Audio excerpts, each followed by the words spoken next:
சாயங்கால டயத்தில் இந்த மாதிரி சூப்பராக ஒரு காஃபி போட்டு குடிக்கிறதே தனி சுகம்தான்.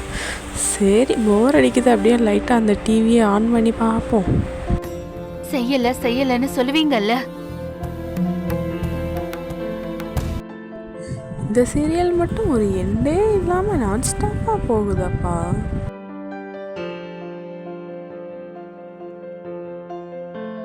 அக்கா, எப்படி இருக்க? நல்லா இருக்கியா? நஸ்ரீன், வா வா, எப்போ வந்த? வா, வந்து இப்படி உட்காரு.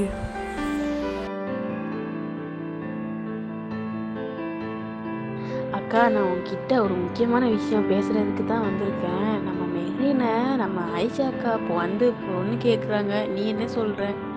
என்னலா திடீர்னு சொல்கிறிய? என்ன பையன் எப்படி, அவங்க குடும்பம்லாம் எப்படி, என்ன ஏது எதுவும் தெரியாத? பையனை பற்றி நான் விசாரித்தேன். நல்ல பையனா, நல்லா கை நிறைய சம்பாதிக்கிறானா? என்ன இன்னும் சொல்லுக்கா. சரிதான், என்ன இருந்தாலும் மெஹ்ரினோட அத்தா கிட்டேயும் ஒரு வார்த்தை கேட்கணும்ல.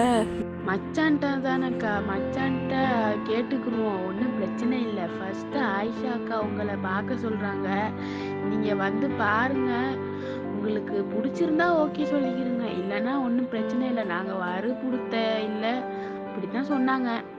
சரி, இவ்வளோ சொல்லியிருக்காங்கல்ல, போய் ஒரு தடவை பார்த்துட்டு தான் வருவோமே. நான் போய் ரெடி ஆகிட்டு வர்றேன்.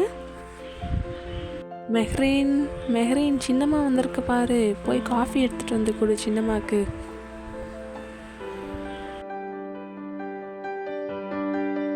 என்னங்க சின்னம்மா காஃபி? அப்புறம் என்ன ஆளை பார்க்கவே முடியல, வீட்டு பக்கம்லாம் வர்றதில்ல, ரொம்ப பிஸி ஆயிட்டீங்களா?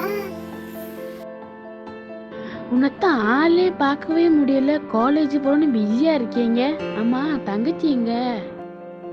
அவ பக்கத்துல கனிஜா மாமி வீட்டுல பிள்ளைங்கலாம் இருக்குல்ல, அவங்களோட போய் விளையாட போறேன்னு சொல்லிட்டு போயிட்டா.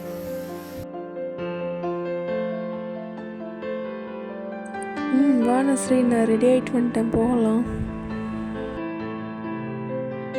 போகலாங்க்கா.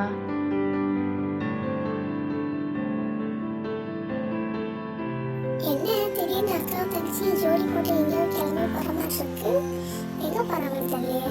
சரி, எங்க போயிட்டு வந்தாலும் விஷயம் தெரியாம போகுது. நம்ம போய் இந்த காஃபி கப் எடுத்து வச்சுட்டு போய் டிவி பார்க்கலாம்.